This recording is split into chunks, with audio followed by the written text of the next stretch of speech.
Quando se fala em pecado, sempre pensamos em coisas terríveis, como o adultério, o assassinato e a blasfêmia contra o Espírito Santo. Mas existem outros pecados que não agradam a Deus, mas que não damos tanta importância e nem achamos tão relevantes, porque eles se tornaram comuns em nosso dia a dia. Acontece que não é porque esses erros fazem parte da nossa rotina que eles não aborrecem a Deus. Veja o que a Bíblia diz. Aquele que pratica o pecado é do diabo, porque o diabo vem pecando desde o princípio. Para isso o Filho de Deus se manifestou, para destruir as obras do diabo. Você precisa entender que todo pecado é ruim, porque ele nos tira da presença de Deus e nos leva à morte espiritual. Por isso é tão importante que a gente reconheça e se arrependa de cada um de nossos erros. Neste vídeo, eu vou te mostrar 4 pecados muito comuns em nossas vidas que desagradam muito ao Senhor.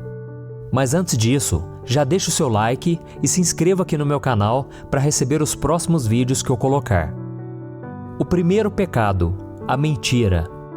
O rei Salomão escreveu em um de seus provérbios: O Senhor odeia os lábios mentirosos, mas se deleita com os que falam a verdade.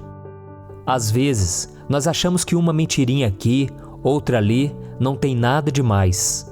Contamos uma mentira no trabalho, escondemos uma coisinha ou outra do nosso cônjuge, enganamos um amigo, e por aí vai. Mas a mentira é algo terrível, porque além de destruir os nossos relacionamentos e causar injustiças, ela pode até matar. E foi exatamente isso que aconteceu com Ananias e Safira. A Bíblia conta que esse casal estava ajudando o povo de Deus depois que Cristo ressuscitou e voltou para o céu. E certa vez, eles venderam um terreno que tinham para doar o dinheiro para a manutenção do ministério. Mas eles decidiram ficar com uma parte do valor e esconderam isso de Pedro. Deus então revelou esta mentira ao apóstolo e o preço pago por eles foi muito alto. Veja o que a Bíblia diz.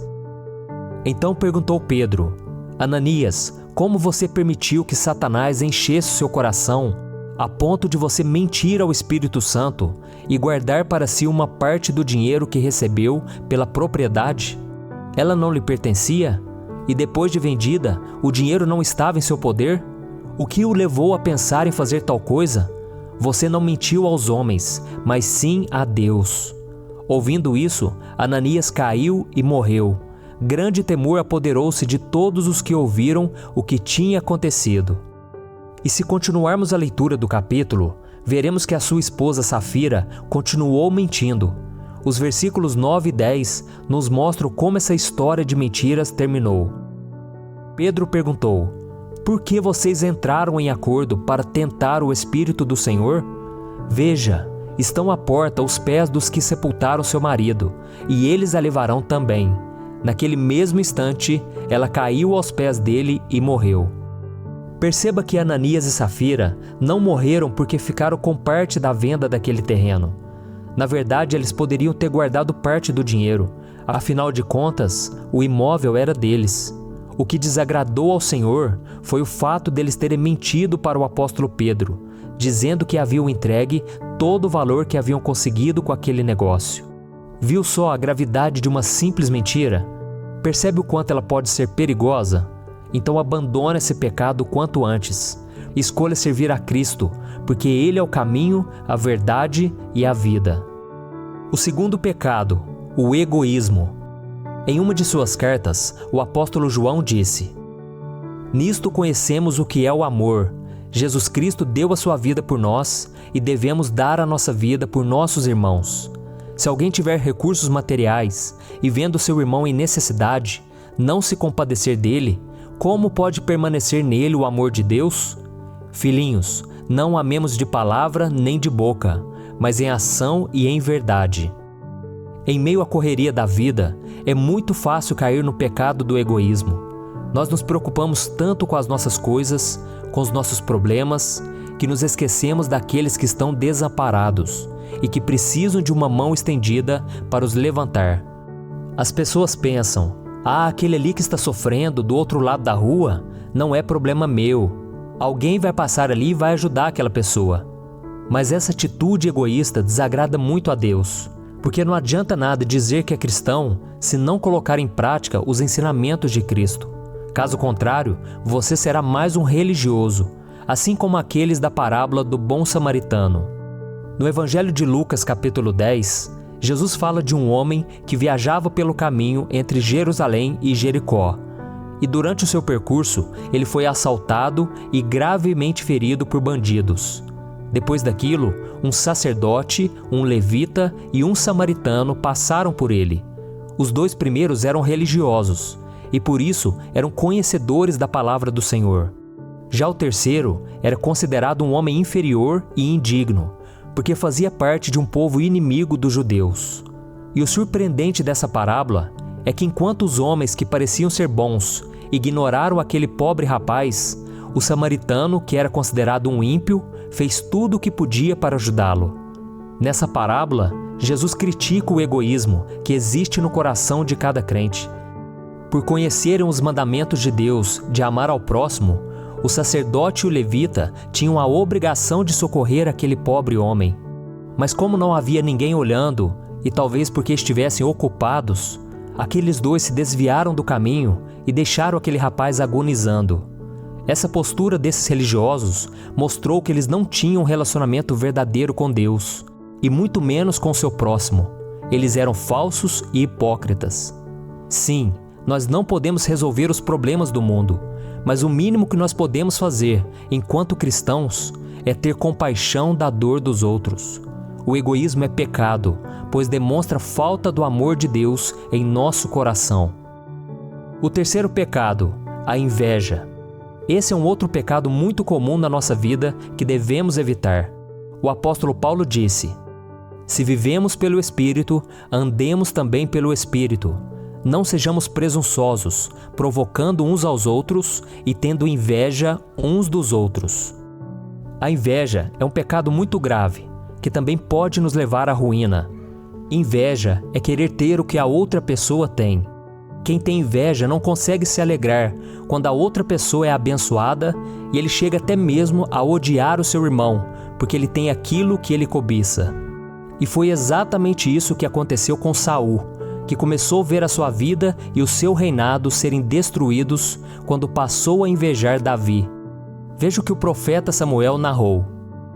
Quando os soldados voltavam para casa, depois de Davi ter matado o filisteu, as mulheres saíram de todas as cidades de Israel ao encontro do rei Saul com cânticos e danças, com tamborins, com músicas alegres e instrumentos de 3 cordas. Enquanto dançavam, as mulheres cantavam: "Saul matou milhares e Davi dezenas de milhares." Saul ficou muito irritado com esse refrão e, aborrecido, disse: "Atribuíram a Davi dezenas de milhares, mas a mim apenas milhares. O que mais lhe falta senão o reino?" Daí em diante, Saul olhava com inveja para Davi.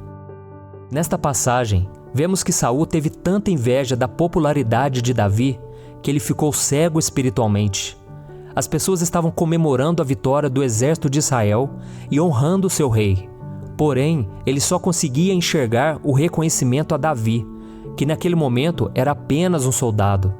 Repare que se a música disse apenas que Saul havia matado milhares, certamente ele ficaria satisfeito, porque era algo muito grandioso.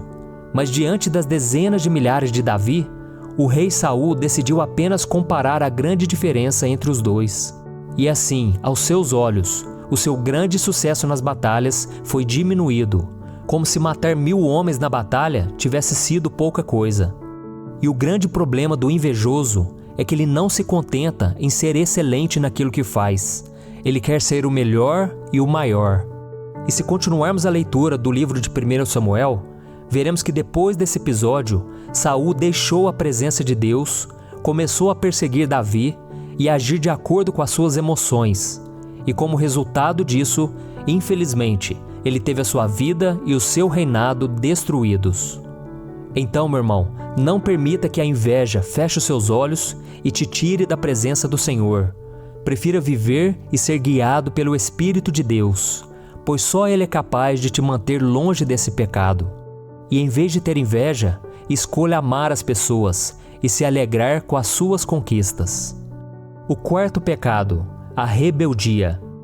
Quantas vezes nos rebelamos contra Deus por coisas pequenas, não é mesmo? Basta que uma oração não seja atendida ou um sonho seja frustrado para que nos revoltemos e comecemos a murmurar e a duvidar do poder e da bondade do Senhor.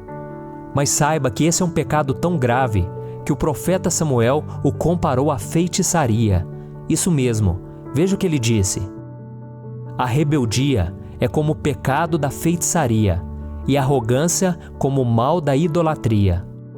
Deus odeia a rebeldia a tal ponto que a Bíblia diz que certa vez ele enviou um grande castigo para os hebreus que atravessavam o deserto rumo a Canaã. No livro de Números capítulo 16, vemos que Corá, Datã, Abirão e mais 250 pessoas não queriam mais obedecer a Moisés. E Deus não gostou nada daquela atitude, pois a revolta contra Moisés significava a revolta contra o próprio Senhor, pois ele é quem o havia escolhido. Então Moisés orou e depois disse a Corá: Pela manhã o Senhor mostrará quem lhe pertence e fará aproximar-se dele aquele que é santo, o homem a quem ele escolher.